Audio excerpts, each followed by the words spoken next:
सुप्रभात। अभी हम लोग अर्धवार्षिक परीक्षा के पश्चात पाठ 12 जो है अपनी भक्ति पदावली, इस पाठ को पढ़ रहे हैं। भक्ति पदावली में 4 भक्त कवियों की चर्चा है, मीरा, रैदास, सूरदास और कबीरदास। चारों ही भक्त कवि हैं और चारों अपने आराध्य से इस कदर जुड़े हुए हैं कि उनके सिवा उनको और किसी चीज़ की कोई चाह नहीं रहती। तो यहाँ पर हम लोग इसके पहले वाले क्लास में पढ़ चुके थे कि मीरा की भक्ति, किस प्रकार वो श्री कृष्ण की भक्ति करना चाहती हैं और किस प्रकार वो श्री कृष्ण की भक्ति में पूरी तरह से पागल हो चुकी हैं, दीवानी हो चुकी हैं। आगे है रैदास की भक्ति। देखिए, रैदास की भक्ति तो और भी अद्भुत भक्ति हम कह सकते हैं कि थी, क्योंकि रैदास का काम जो था उसे हम लोग सबसे नीचे श्रेणी के काम में रखते हैं। लेकिन ऐसा माना जाता है कि रैदास जिस कठौती में, कठौती शब्द आप लोगों ने सुना होगा, काठ का बना हुआ वो बर्तन जिसमें वो चमड़े को धोने का काम करते थे, उनका काम ही था जूते सिलाई का, यानी जो मोची का काम होता है, जूते बनाना, जूते सिलाई करना, वो उनका काम था। और ऐसे जिसको कि हम लोग तुच्छ काम कहते हैं कि चप्पल पहन के यदि कहीं हम प्रवेश कर जाएं तो निश्चित रूप से वो अशुभ हो जाता है, हम छू लेंगे तो अशुद्ध हो जाता है। परंतु रैदास की भक्ति देखने के बाद ये महसूस होता है कि कोई भी चीज़ कभी किसी चीज़ के छूने से या किसी चीज़ की बाहरी स्पर्श से कभी अछूत नहीं हो सकता, क्योंकि वहाँ मन की भक्ति होती है, मन का भाव होता है और इस मन के भाव को रैदास से अच्छा कोई व्यक्ति नहीं कर सकता। और रैदास के विषय में ही ये बात भी कही गई है कि मन चंगा तो कठौती में गंगा। तो रैदास की जो भक्ति थी वो ईश्वर से इस प्रकार की थी कि वो ईश्वर को दूर से पूजना नहीं चाहते थे। वो ऐसा नहीं चाहते थे कि वो ईश्वर को दूर से पूजे, बल्कि वो ईश्वर में समाहित हो जाना चाहते थे, ईश्वर के साथ मिल जाना चाहते थे। और इसीलिए इसमें जो ये उनका पद है रैदास का, उसमें उन्होंने कहा है, अब कैसे छूटे नाम रट लागी, यानी अब मुझे नाम रट, यानी रटने लगा हूँ। आप लोग जो याद करते हैं, स्मरण करने के लिए, याद करने के लिए हम लोग शब्द का प्रयोग करते हैं कि रटिए उसको। तो नाम रट यानी ईश्वर का वो स्मरण कर रहे हैं, ईश्वर के नाम को रात दिन रट रहे हैं। तो कह रहे हैं कि अब कैसे ये छूटेगा, अब ये छूटने वाला नहीं है। नाम रट जो लगा हुआ है, ईश्वर के स्मरण की जो बात है, वो अब कभी समाप्त होने वाली नहीं है, क्योंकि दिमाग में हर समय अब यही बात चल रही है। प्रभु जी तुम चंदन हम पानी। देखिएगा कहीं कहीं अनूप जलोटा के कैसेट में, आप इसको सुर से देखिए, सुने होंगे तो बहुत अच्छा लगता है कि प्रभु जी तुम चंदन हम पानी, यानी चंदन अलग है, पानी अलग है। लेकिन चंदन जब पानी में मिलता है तो वो अपने आप को अलग नहीं रखता, बल्कि चंदन में पूरी तरह से समाहित हो जाता है। और चंदन की तो स्वयं की खुशबू होती है, चंदन को किसी खुशबू की आवश्यकता नहीं होती है। देखिएगा ऐसे भी साहित्यकारों ने लिखा है कि चंदन विस्व्यापत नहीं लिपटत रहत भुजग, यानी कि चंदन पर किसी और के गुण का कोई प्रभाव पड़ने वाला नहीं है। विषैला सर्प भी यदि चंदन में लिपटा हो तो चंदन कभी अपनी शीतलता को छोड़ता नहीं है, यानी चंदन पर और किसी के भी गुण का कोई प्रभाव नहीं पड़ता। कितनी भी कुसंगति में वो रहे, लेकिन वो अपने गुण को, अपने भाव को दूसरे में समाहित करने का प्रयास करता है, लेकिन दूसरे के गुण को या अवगुण को वो अपने ऊपर नहीं ढालता। तो ये कहते हैं कि प्रभु जी तुम चंदन हम पानी, यानी ईश्वर को चंदन बताते हैं और कहते हैं कि मैं पानी हूँ और आप में मिल करके मैं पूरी तरह से आप में समाहित हो जाना चाहता हूँ।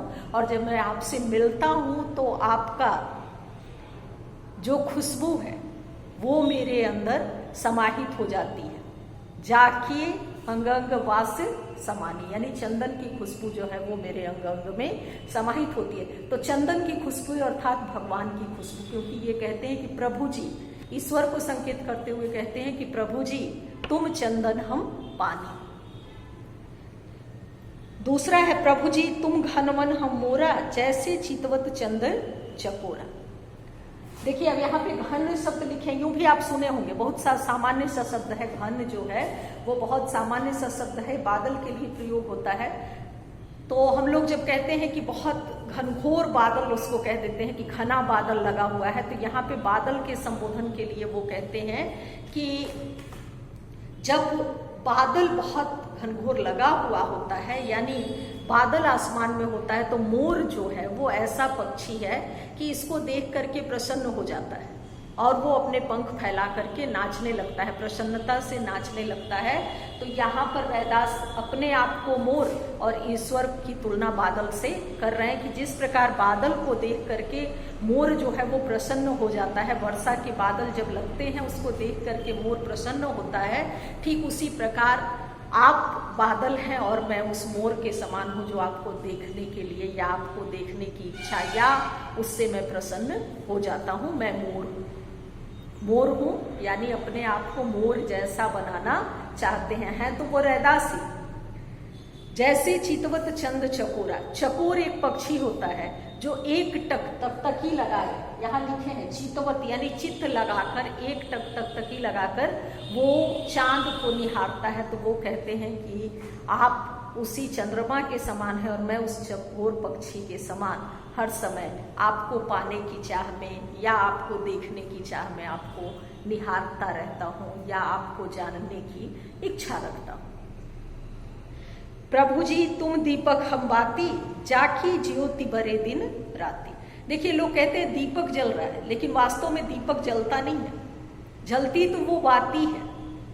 दीपक में जलने वाली वो बाती स्वयं को जला करके भी प्रकाश फैलाती है ताकि वहां नाम दीपक का हो। लोग कहते हैं दीपक प्रकाश फैलाता है, लेकिन वास्तव में प्रकाश फैलाने का काम वो ज्योति करती है जो उसमें स्वयं को जलाती रहती है। तो रैदास यहाँ पे ईश्वर बना रहे हैं दीपक को, लेकिन वहां पर भी अपने आप को जोड़ते हुए कहते हैं कि मैं उसमें जलने वाली बाती के समान बनाना अपने आप को चाहता हूँ, जो कि रात दिन जल करके भी ईश्वर भक्ति में लीन रहे।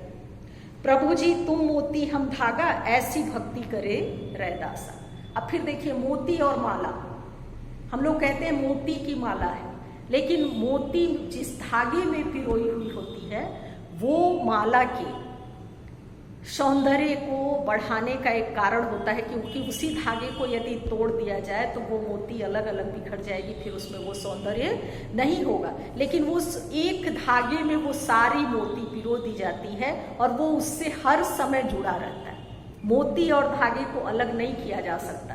जो ही मोती और धागे को अलग करेंगे वो माला नहीं रह जाएगा, बल्कि वो बिखर जाएगा।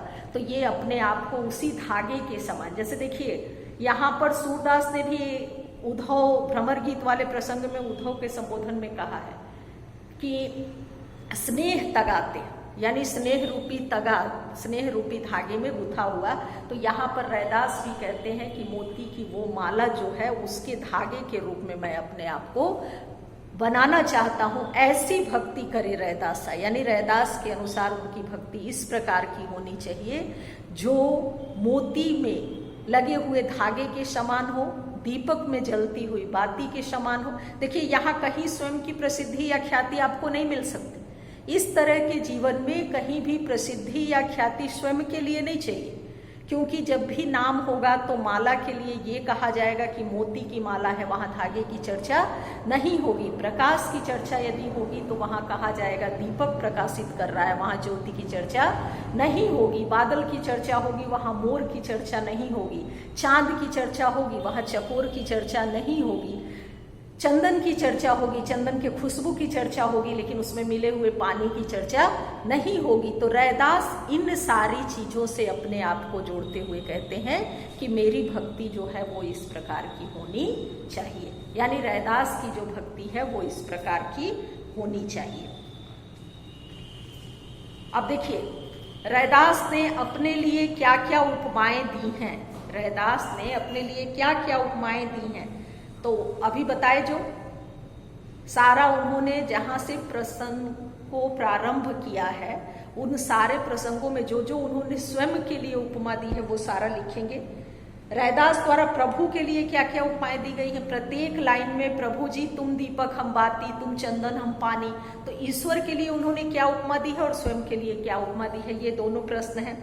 और अर्थ स्पष्ट करो, प्रभु जी तुम दीपक हम बाती, जाकी ज्योति बरे दिन राती।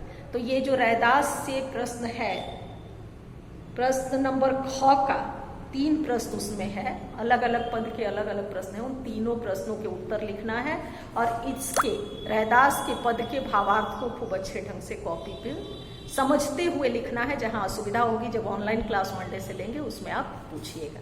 धन्यवाद।